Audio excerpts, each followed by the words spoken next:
ada perampok, ada orang fasik, dia di hadapan raja mau diadili, dipukul, dihajar, dia diam. Itu padahal orang fasik di hadapan raja yang mau diadili, dikampleng, diapakno, dia diam. Dia tidak bergerak untuk menghormati raja. Nah, sedangkan kita ini dalam keadaan sholat. Kita ini menghadap Jalla Jalaluh, menghadap Allah yang keagungannya sangat agung. Bagaimana mungkin kita menghadap Allah yang agung hanya direpoti gigitan-gigitan nyamuk atau gangguan-gangguan lalat? Isin, coro mestinya isin. Coro sebagian ulama mengatakan semestinya apa? Isin. Wong perampok kayak arep dipenggal kepalane ning ngarepe raja, dihajar mati-matian, dia diam tidak bergerak untuk menghormati raja. Sedangkan kita ini sholat menyembah Allah yang Jalla Jalaluh, yang keagungannya sangat agung. Kenapa? Hanya karena lamuk saja kita banyak gerakan. Bismillahirrahmanirrahim. Qala al-mu'allif rahimahullah ta'ala wa nafa'ana bihi wa bi 'ulumihi fid dharain. Bab yang ke-6 menerangkan masalah-masalah yang berbeda-beda yang sudah menjadi umumul balwa. Jadi kesalahan yang sudah merata tapi sudah terlanjur terjadi. Gerakan-gerakan sedikit, walaupun ini di dalam sholat, ya, gerakan-gerakan sedikit di dalam sholat, walaupun itu tidak membatalkan sholat, tapi gerakan sedikit itu menyebabkan makruh. Bergerak di dalam sholat itu hukumnya makruh kecuali karena hajat. Jadi ketika seseorang melakukan gerakan di dalam sholat, niki kudu dipikir gerakan iki batalno apa ora. Gerakan sidik iku najan ora batalke sholat tapi hukumnya makruh. Dicontohkan oleh Syekh Abu Hamid Al-Ghazali, ketika kita sholat ada orang yang mau lewat dan kita menghadang. Nah, menghadang ini kalau memang melebihi 3 gerakan hukumnya batal. Kalau tidak kita hadang, yang dosa dia.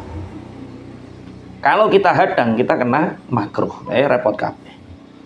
Atau di sini dicontohkan waqatlil aqrab, membunuh kalajengking. Membunuh kalajengking sing wedi dhek kecokot. Orang sholat mikir kalajengking tak pateni ping pisan utawa ping pindho. Kalau memang gerakannya 1 atau 2 kali menyebabkan makruhnya sholat, tapi kalau sampai 3 kali menyebabkan batalnya sholat. Padahal umpama dicokot kalajengking orang arah mati. Nah, ini masalah-masalah yang umumul balwa, yang salah kaprah. Kalau di sini dicontohkan apa? Mateni tumo, jengklong. Kalau tumo sekarang jarang ya, tumo niku jarang. Sing kathah saniki napa? Lamuk, nyamuk. Ketika kita digigit nyamuk, kita merasa terganggu. Kemudian kita menggerakkan tangan kita untuk membunuh nyamuk itu. Gerakan kecil yang tidak membatalkan sholat itu makruh. Ketika gerakan itu melebihi dari 3 kali gerakan, maka menyebabkan apa? Batal. Nah terus bagaimana kita? Iki jengklong dimben, apa dicetus, apa dibiarkan, atau nah ini bisa terjadi sholatnya makruh, bisa jadi batal, bisa jadi dibiarkan. Kita harus bisa mengukur kita dengan adanya nyamuk ini mengganggu kekhusyuan apa tidak. Imam Ghazali memberi gambaran sedikit tentang sholatnya para sahabat. Mu'ad bin Jabal itu kalau di bajunya ada kutu, maka kutunya diambil. Kalau ada nyamuk, maka nyamuknya juga disuruh pergi. Kalau Ibnu Umar tidak hanya mengusir nyamuk, tidak hanya mengusir kutu. Ibnu Umar itu bahkan ada nyamuk dibunuh sampai tangannya itu ada darah. Dari perilaku sahabat ini beberapa ulama seperti Imam Nakhai berpendapat bahwa orang yang sholat kemudian di situ digigit nyamuk boleh mengusirnya, kemudian melemahkannya. Bahkan ketika terjadi membunuh maka tidak membatalkan sholat.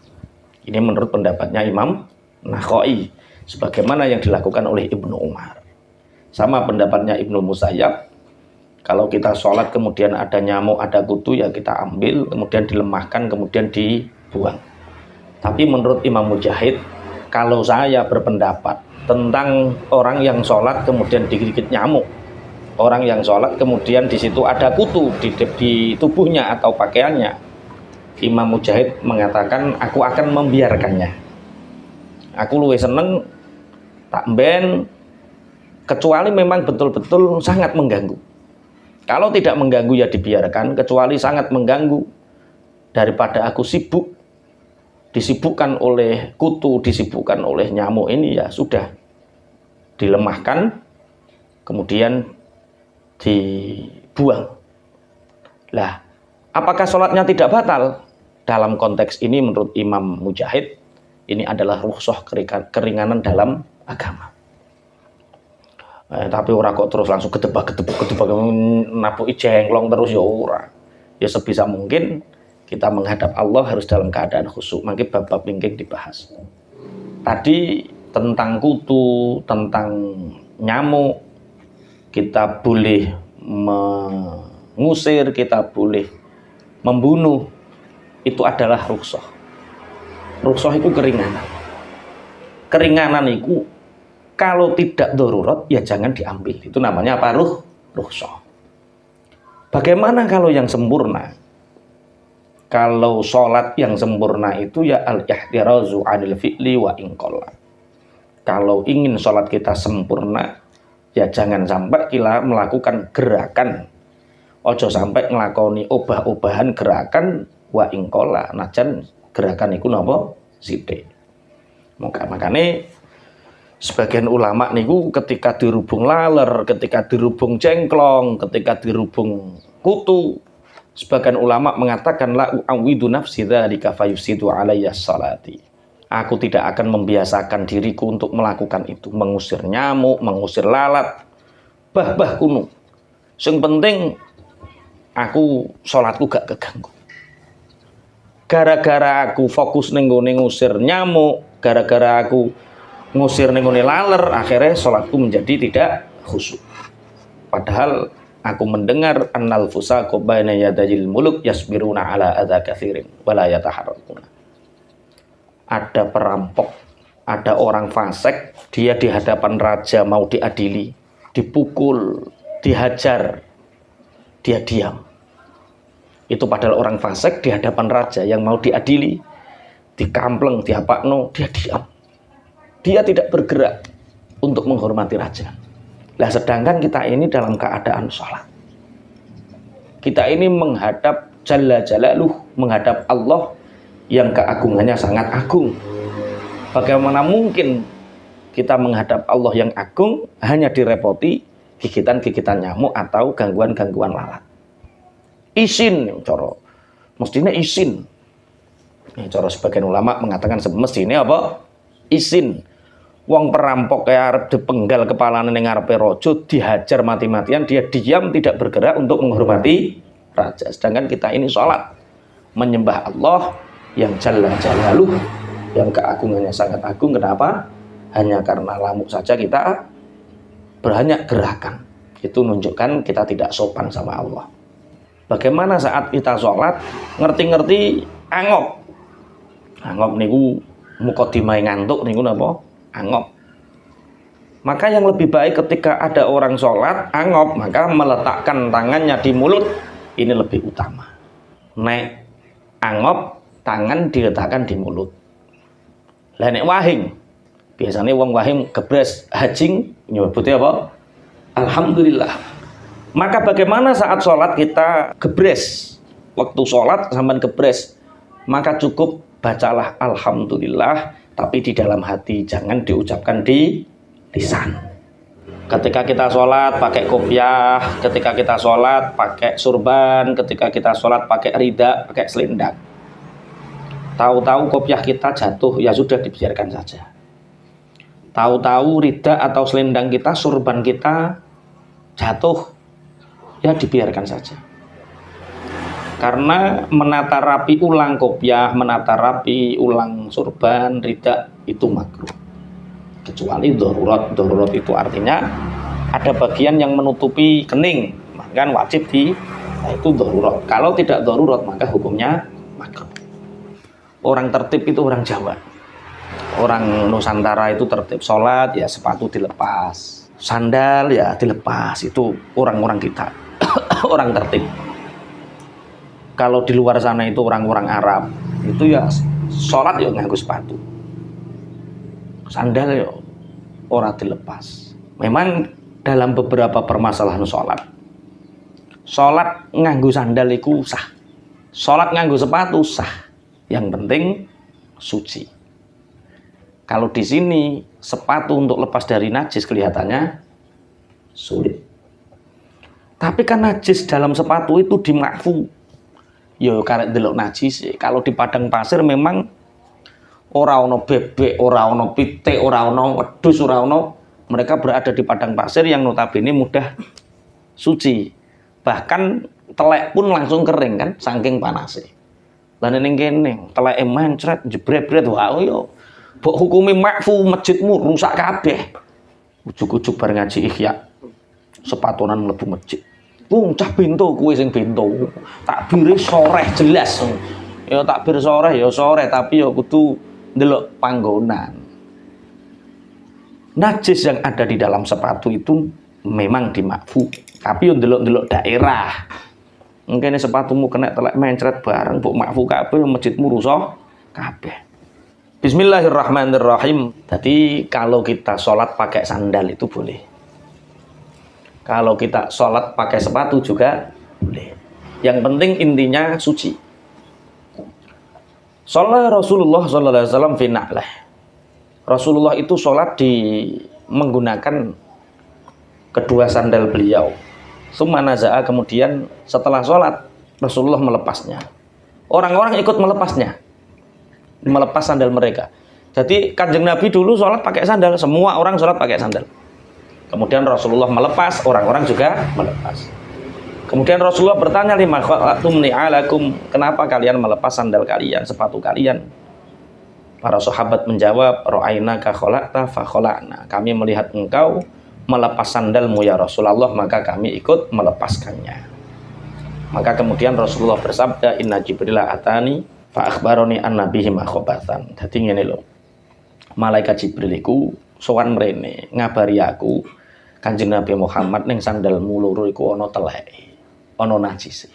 Akhirnya aku gawe nyopot supaya sholatku dalam keadaan suci. Terus Kanjeng Nabi dawuh, makane sampeyan ketika mau sholat balik dulu sepatumu, balik dulu sandalmu, apakah di situ ada najis? Kalau ada najis sucikan, kalau tidak ada najis ya sholatlah di situ. Kalau di Timur Tengah, di sana praktek seperti ini sangat mudah. Kalau di sini sangat sulit karena kita hidup di daerah yang banyak, kita hidup di jalan yang banyak. Kalau di sana padang pasir, saliyane padang pasir yo aspal, pavingan kabeh, ora ono pitik, kelayapan, ora ono wong godhaki wedhus. Sing kene masjid kok garap kaya ngene yo lah yo najis kabeh, telek kabeh. Bahkan ada pendapat yang mengatakan lah nek asal usule Kanjeng Nabi salat nganggo sandal, berarti salat nganggo sandal itu lebih utama.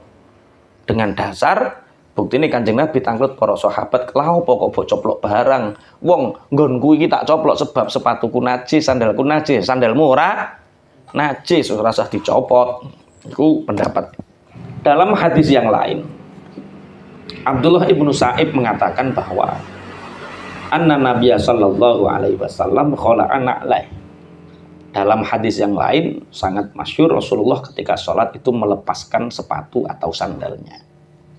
Berarti ada dua keadaan. Kadang Kanjeng Nabi sepatonan, kadang Kanjeng Nabi melepas. Berarti kedua-duanya itu tidak ada pilihan, melepas ya baik, tidak melepas ya baik. Tapi ndelok keadaan, kalau di sini ya yang baik apa? Melepas, karena di sini untuk ihtirazun anin najasah, menjaga dari najis itu sulit. Nah, bagaimana kalau kita melakukan melepas sandal? Maka kalau kita melepas sandal, maka sandal itu jangan diletakkan di sebelah kiri, di sebelah kanan, karena nanti merenggangkan shaf, ganggu. Juga jangan ditaruh di belakang, nanti kamu wedine hilang. Ditaruh di depan. Nah itulah Indonesia itu, ulama kita itu luar biasa cara menertibkan. Sandal khusus masjid, yuk masjid ditata rapi. Sehingga sandal di sini juga harganya sangat murah, sehingga orang ono wong ceritane sholat mikir sandal. Jadi alhamdulillah. Makanya kadang-kadang, makanya sampai nek sugih sok nek haji nek umroh itu ojo gantungno haji sholatmu ning Masjidil Haram ning Masjid Nabawi nganggo sandal. Mosok kok ribet sandal. Sandal regane murah. Nggawa kaumah limang rakit. Ya wis dipakai, nanti dimasukkan di tempat, kalau hilang ya sudah. Jangan dipikir. Mosok kok sandal sampai digawa ning ngarepe tempat sholat. Sandal dibawa sampai ke Masya Allah. Jadi jangan sampai sandal mengganggu kita. Makanya pendapat yang mengatakan bahwa sholat menggunakan sandal itu berarti ya biar dia tidak diderepiti sandal. Jadi sandalnya langsung dibawa masuk, biar sholatnya tidak direpeti sandal. Dulu memang sandal kulit itu sangat berharga. Ini sampai sandal didelek neng antarane sikil. Kalau memang keadaannya seperti itu, ya sholat nganggo sandal itu ya penting, soalnya biar hatinya tidak direpeti oleh apa sandal. Timbang nyoplok, iling sak itu. Kalau kamu menjadi imam membawa sandal boleh, tapi sandalnya ditaruh di sebelah kiri biar tidak mengganggu makmum. Kalau jadi imam membawa sandal, sandalnya dilepas ditaruh sebelah kiri, nggak apa-apa, karena tidak mungkin ada makmum yang berada di sebelah kirinya imam. Meletakkan sandal di antara kedua delamaan itu hukumnya bid'ah. Nek cara totonan sholat paling tertib teng Indonesia. Totonan sholat paling tertib teng Indonesia. Tempat sholatnya bersih semua, sandalnya di luar semua, terus sandal harganya juga sangat murah. Kalau ulama kita tidak ijtihad seperti itu, kita meraktekno haliyah-haliyahnya Rasulullah yang ada di sana dengan para sahabat dulu, ya keribet kabeh, najis kabeh, karena di sini tanahnya banyak, di sana padang pasir, di sini sering hujan, sering terkena air, di sana nggak ada hujan. Di sana kalau ada najis langsung kering, cepet hilang. Kalau di sini wis mencret, wis ambune ra karu-karuan lah. Makanya ulama-ulama sini sudah ngatur sedemikian rupa carane sholat ya wis ngono. Pokoknya nek mlebu masjid, sandal dilepas, ditata rapi, sandalnya jangan sampai dimasukkan ke dalam hati, apalagi jangan sampai dibawa ke dalam masjid. Mas'alatun idza barika fi sholati lam tabtul sholatuhu wallahi.